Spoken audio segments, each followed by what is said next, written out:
وسلم.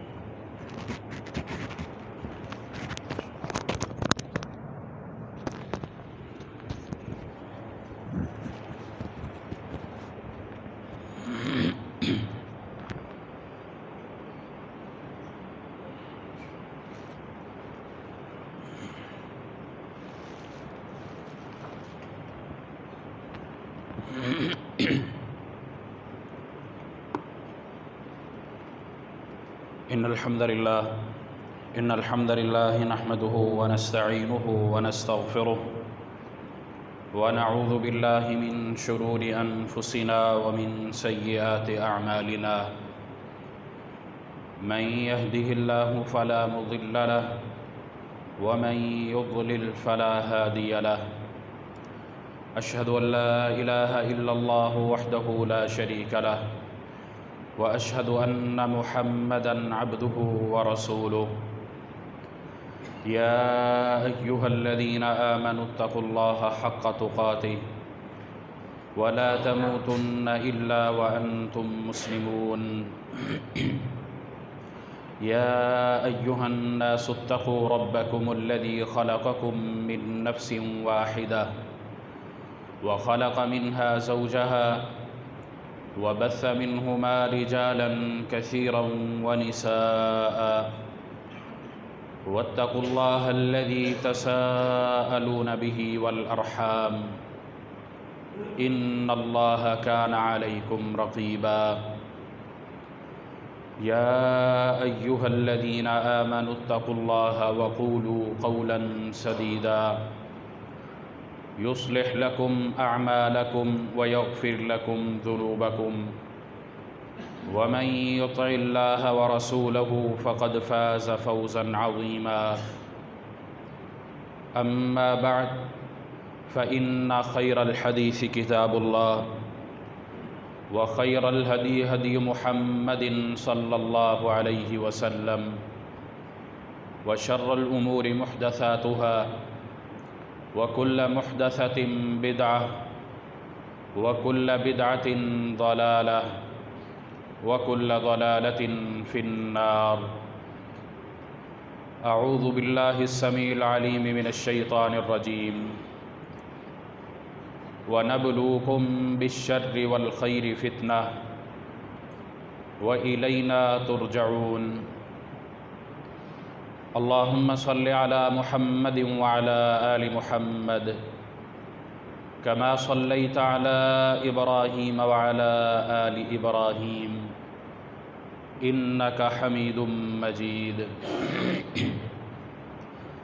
اللهم بارك على محمد وعلى آل محمد كما باركت على إبراهيم وعلى آل إبراهيم إنك حميد مجيد. رب اشرح لي صدري ويسر لي أمري واحلل عقدة من لساني يفقه قولي.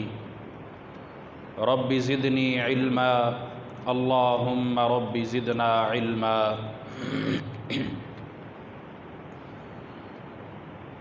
تمام تعریفات، تمجیدات، تکبیرات، تحلیلات، تسبیحات اللہ وحدہ لا شریک کے لیے جو ہم سب کا خالق، مالک، رازق ہے۔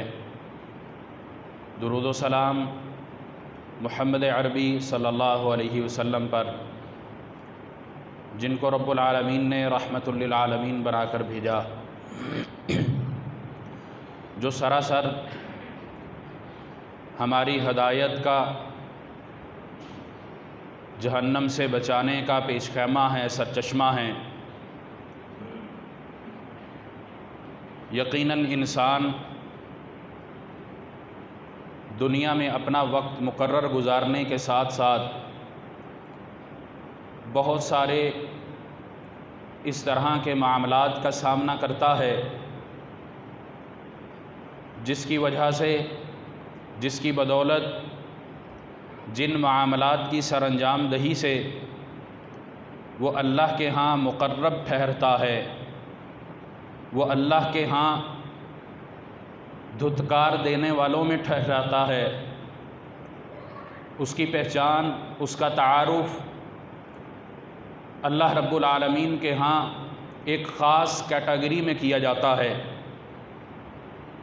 اور انسان کے یہی وہ کام، یہی وہ معاملات ہیں، یہی اس کی زندگی کے گزارے ہوئے ایام ہیں، دن ہیں، راتیں ہیں، جن کو گزارنے میں وہ اپنے معاملات کی سر انجام دہی کرتا ہے، جن کو گزارنے کے ساتھ ساتھ وہ اپنے معاملات کو اس طریقے سے سر انجام دیتا ہے جس کی وجہ سے اللہ کے ہاں اس کا معاملہ اچھا، اللہ کے ہاں اس کا معاملہ برا کیا جائے گا، کیا جاتا ہے۔ اور اللہ رب العالمین نے قرآن مجید فرقان حمید میں بارہا اس بات کا اعلان بھی کیا، اس بات کی خبر بھی دی، اطلاع بھی دی کہ ہم انسانوں کے ساتھ جو معاملات کرنے والے ہیں یا کرتے ہیں، یا جو معاملات ہم انسانوں کے ساتھ ہوں گے، اس کا تذکرہ اللہ تعالیٰ نے تفصیل سے کیا ہے۔ وہ الگ بات ہے کہ ہمیں اس کے بارے میں علم ہو یا نہ ہو، جانتے ہوں یا نہ جانتے ہوں، لیکن اللہ تعالیٰ نے اس کتاب کے اندر وہ ساری تفصیل اتاری ہے، بتلائی ہے، سمجھائی ہے، جو کچھ اللہ رب العالمین نے کرنا ہے۔ یہ بات اپنی جانب حق ہے، درست ہے کہ اللہ کے علاوہ کوئی علیم بذات الصدور نہیں ہے، کوئی عالم الغیب نہیں ہے، لیکن انسان کے کاموں کا صلہ، اس کا بدلہ، وہ اللہ رب العالمین نے اس کو بڑی وضاحت کے ساتھ بتلایا ہے، اس کو سمجھایا ہے کہ تمہارے یہ کام، یہ معاملات اگر اس طرح سے کرو گے تو اس کا بدلہ یہ ہے، اور اگر تم یہ کام، یہ معاملات اس طریقے سے کرو گے تو اس کا بدلہ یہ۔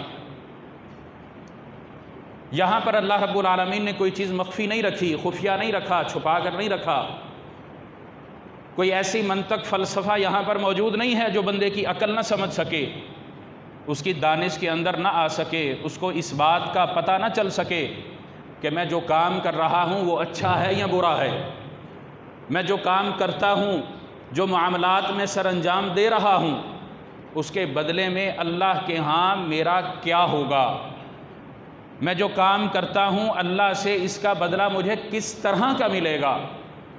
انسان کی عقل اتنی بھی کمزور اور چھوٹی نہیں ہے، اللہ رب العالمین نے اس کے اندر یہ استطاعت اور صلاحیت رکھی ہے کہ وہ اگر تھوڑی سی کوشش کرے تو اللہ رب العالمین کے ان پیغامات کو بڑے اچھے طریقے سے سمجھ سکتا ہے، اپنی اصلاح کر سکتا ہے، اپنے معاملات کے اندر اچھے اور برے کی پہچان کر سکتا ہے، اس راستے کا انتخاب کر سکتا ہے جس راستے پر چل کر وہ اپنے لیے نجات کا باعث بنا سکتا ہے، جس راستے کا انتخاب کر کے وہ اپنے لیے اپنے رب کو راضی کر سکتا ہے، جس چیز کا انتخاب کر کے، جس راستے پر چل کے وہ اپنے آپ کو اپنے رب کے حضور سرخرو کر سکتا ہے، نجات والا کر سکتا ہے، سر بلند کر سکتا ہے، نامہ اعمال کی حفاظت کر سکتا ہے۔ یہ ساری چیزوں کی صلاحیت، قدرت، طاقت، سمجھ بوجھ اللہ رب العالمین نے ہر مسلمان کو، ہر انسان کو دی۔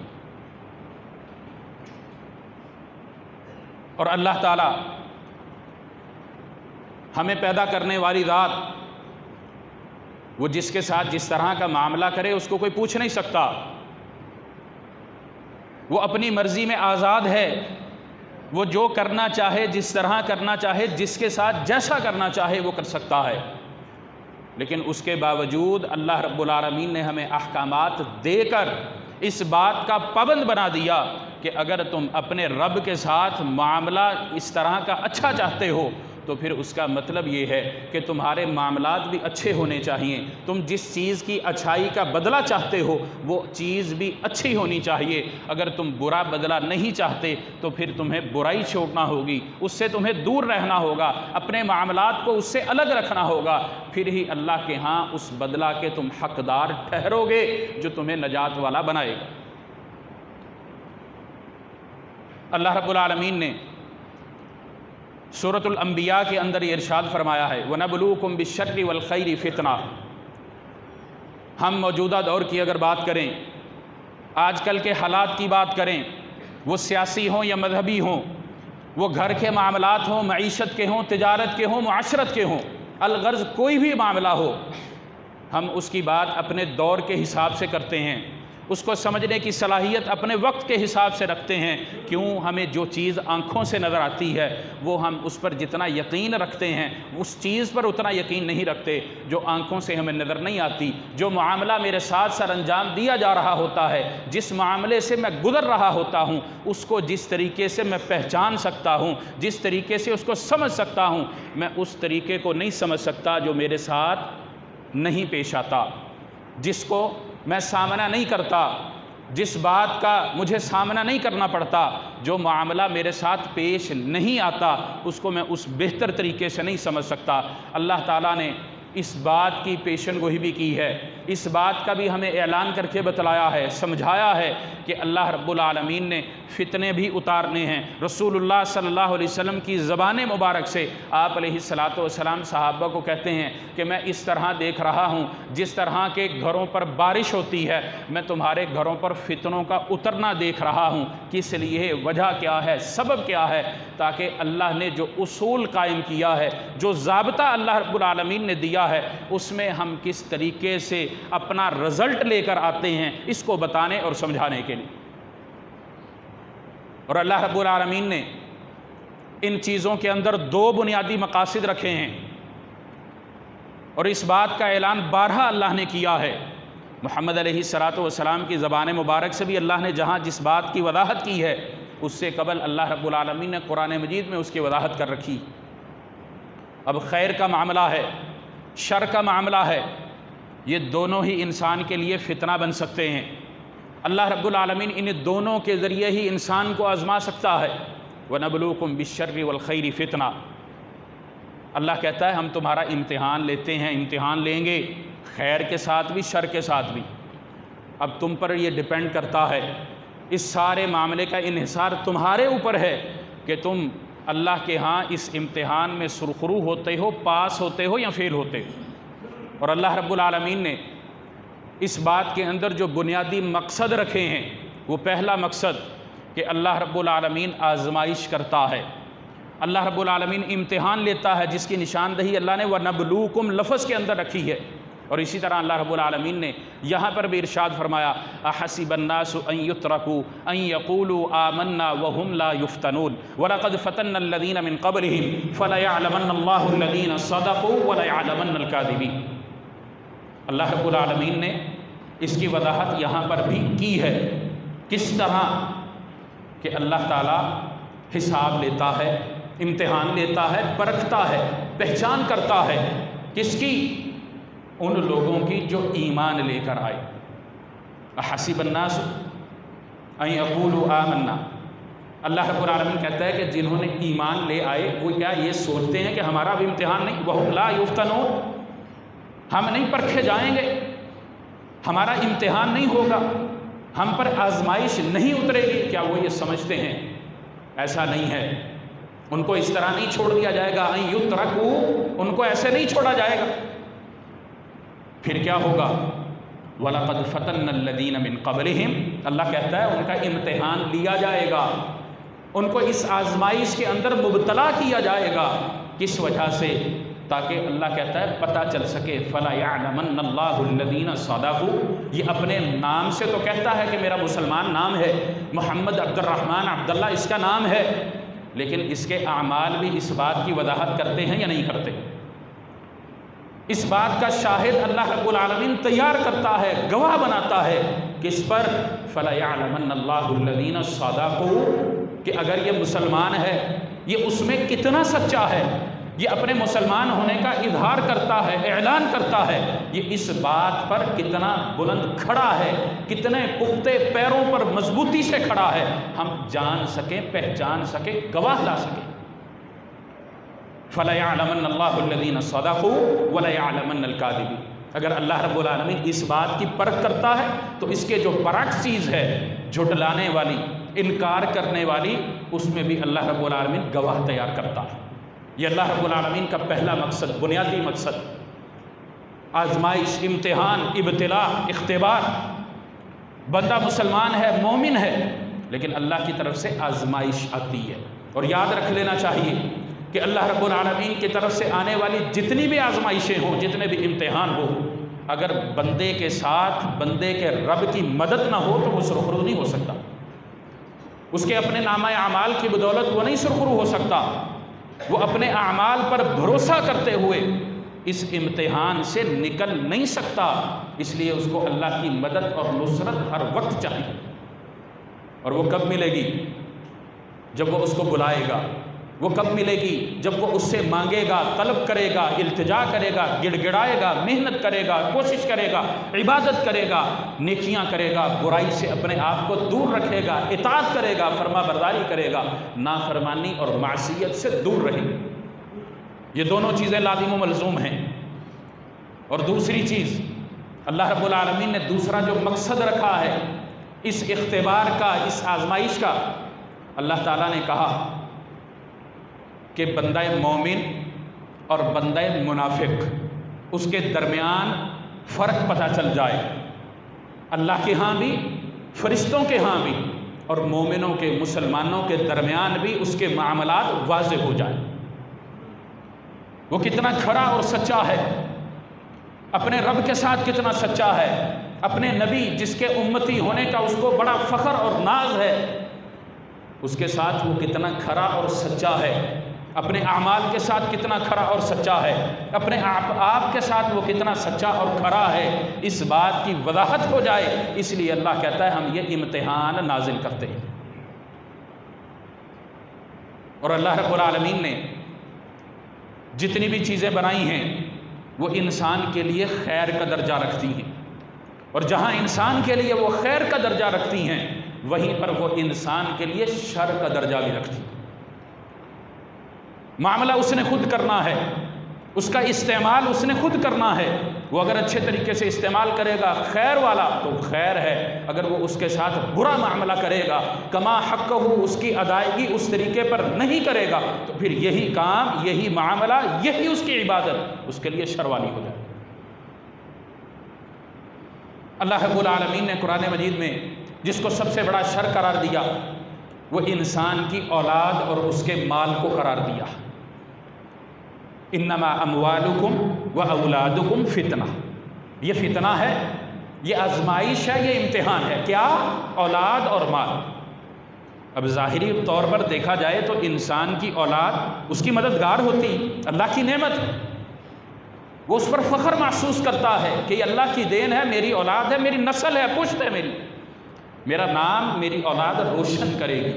اور اسی طرح مال ہے، اگر اس کے پاس مال ہے تو اس کا دین کا بھی تحفظ ہے، اگر مال میں کمزوری ہے تو دین بھی اس کا کمزور ہے. مال کی وجہ سے وہ اپنے دین سے پھر سکتا ہے، پیچھے ہو سکتا ہے. اتنی بڑی اس کی سپورٹ ہے، اتنی بڑی اللہ کی نعمت اس کے پاس ہے، اور اللہ کہتا ہے یہ فتنہ ہے. کس طرح فتنہ ہے؟ یہ اس کا امتحان کس طرح ہے؟ اللہ رب العالمین نے اس کو نعمت دے کر آزمایا ہے، اور کوئی وہ ہیں جن کو اللہ رب العالمین نے نعمتیں روک کر آزمایا. ان دونوں میں سرخرو کون ہے؟ وَنَبْلُوكُمْ بِالشَّرِّ وَالْخَيْرِ فِتْنَةً. خیر اور شر کے معاملے میں، اس امتحان میں نجات پانے والا کون ہے؟ اس فتنے سے اپنے آپ کو نکالنے والا کون ہے؟ جو اپنے تعلق کو اپنے رب کے ساتھ مضبوط رکھتا. اللہ کی یہ نعمتیں ہیں، ان نعمتوں کا استعمال وہ اللہ کی فرما برداری میں کرتا ہے، وہ نجات والا ہے. وہ اولاد ہو، وہ مال ہو، اس کی دیگر نعمتیں، وہ اللہ کی اطاعت اور فرما برداری میں ان کا استعمال کرتا ہے، وہ خیر والا ہے، وہ نجات والا ہے، وہ اللہ کے ہاں سرخرو ہے.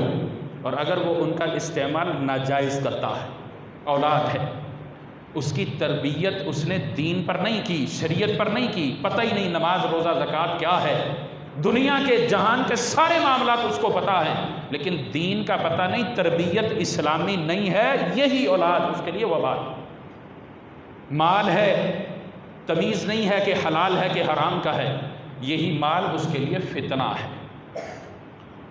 اللہ رب العالمین نے یہ دونوں نعمتوں سے ہمیں نوازا ہے.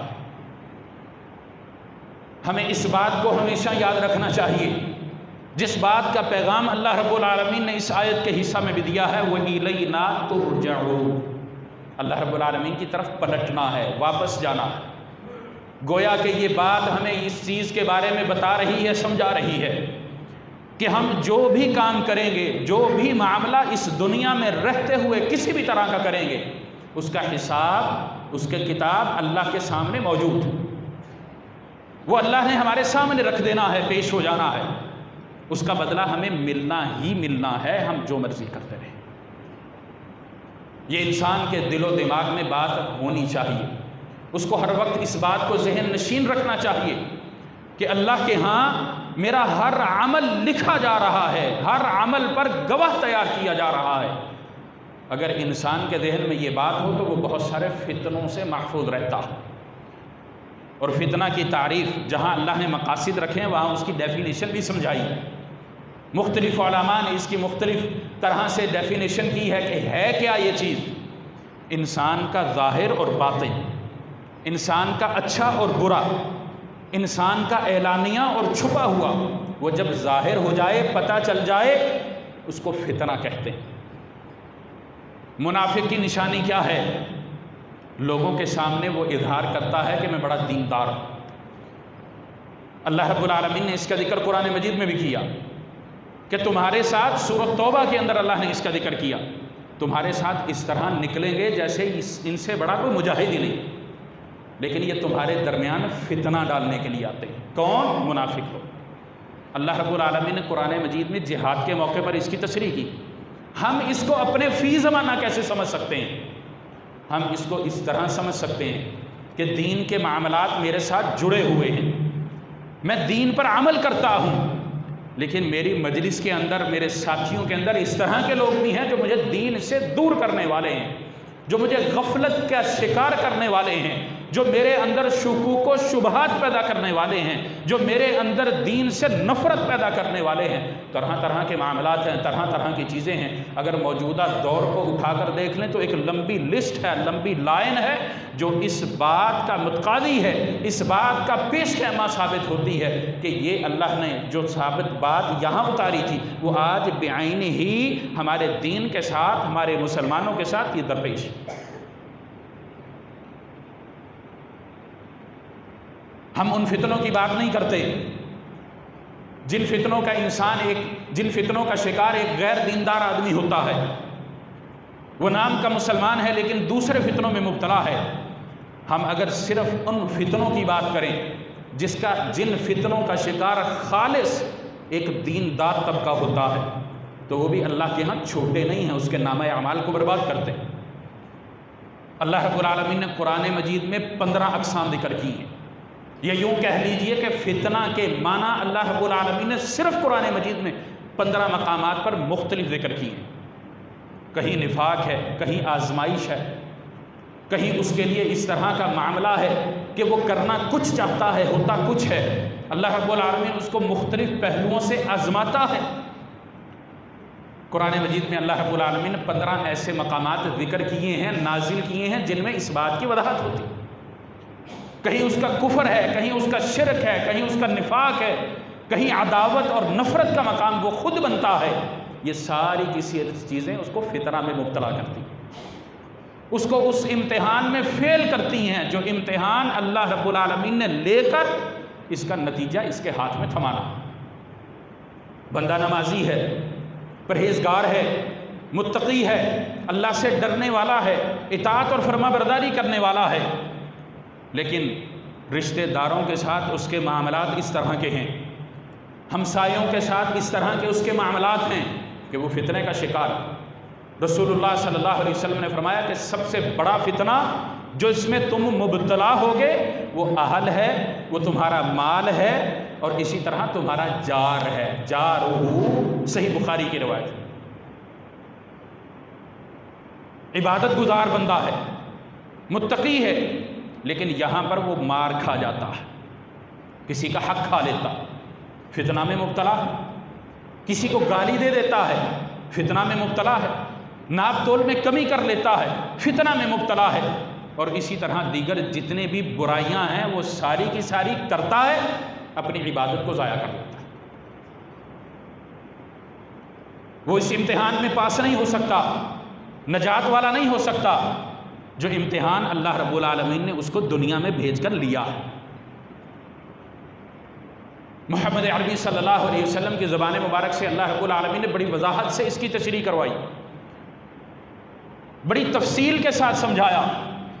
آپ علیہ الصلوۃ والسلام نے فرمایا، لمبی روایت ہے کہ فتنوں کا دور ہوگا، فتنوں کا زمانہ آئے گا، قرب قیامت فتنوں کی زیادتی ہو جائے گی، کثرت ہو جائے گی، اس میں تم کیا کرو گے، تمہارا کردار کیا ہونا چاہیے؟ اور صحابی رضی اللہ تعالیٰ عنہ نبی علیہ الصلوۃ والسلام سے ایسی باتوں کے حریص ہوا کرتے۔ سیدنا حذیفہ رضی اللہ تعالیٰ عنہ بیان کرتے ہیں کہ اللہ کے نبی علیہ الصلوۃ والسلام سے لوگ سوال کیا کرتے تھے کہ ہمارے لیے خیر کس چیز میں، خیر کا معاملہ کیا ہے؟ جیسا کہ رسول اللہ صلی اللہ علیہ وسلم الا ادلکم علی ما یمحو اللہ بہ الخطایا ویرفع بہ الدرجات، تمہیں میں ایسی چیزیں نہ بتاؤں جو تم سے گناہوں کو دور کر دے، تمہاری غلطیوں کو مٹا دے؟ قالوا بلی یا رسول اللہ، بڑی تیزی کے ساتھ آئے تھے۔ یہ صحابی بیان کرتے ہیں کہ اللہ کے نبی علیہ الصلوۃ والسلام سے لوگ اس طرح کے سوال کرتے تھے، میں رسول اللہ صلی اللہ علیہ وسلم سے یہ سوال کرتا تھا کہ اللہ کے نبی شر کیا ہے، برائی کیا ہے، گناہ کیا ہے، مجھے وہ بتائیے میں اس سے بچوں۔ ہم کیا کرتے ہیں؟ ہمارا معاملہ اس کے برعکس ہے۔ یہ صحابی کی طرف ہے، علم کا حریص ہے، وہ علم حاصل کرنا چاہتا ہے، رسول اللہ کی صحبت میں ہے، سوال کرتا ہے کس بات کا؟ اب ذہن کے اندر یہ بات بھی آتی ہے کہ سارے تو وہ کام کر رہے تھے، یہ الگ سے یہ سوال کیوں کرتا؟ وہ خیر تو دوسروں کے پوچھنے سے بھی اس کو پتہ چل رہی ہے، خیر کا حکم تو رسول اللہ دے رہے ہیں، شر سی پہچان اس کو سوال کرنے سے ہوتی۔ یہ علم کی حریص ہے، حرص ہے، علم کا حرص ہے، جاننا چاہتا ہے، پہچاننا چاہتا ہے کہ کون سا وہ کام ہوگا جو مجھے ہلاکت میں ڈال دے۔ اس بات کو طالب علم بخوبی سمجھ سکتا ہے کہ وہ غلطی سے بچنے کے لیے کیا کچھ کرتا ہے۔ وہ صرف یہ بات نہیں جانتا کہ درست کیا ہے، بلکہ وہ یہ بھی جاننے کی کوشش کرتا ہے کہ غلط کیا ہے۔ اور یہی اللہ رب العالمین کی ڈیمانڈ بھی ہے، یہی اللہ رب العالمین نے بات ہمارے لیے بھی رکھی۔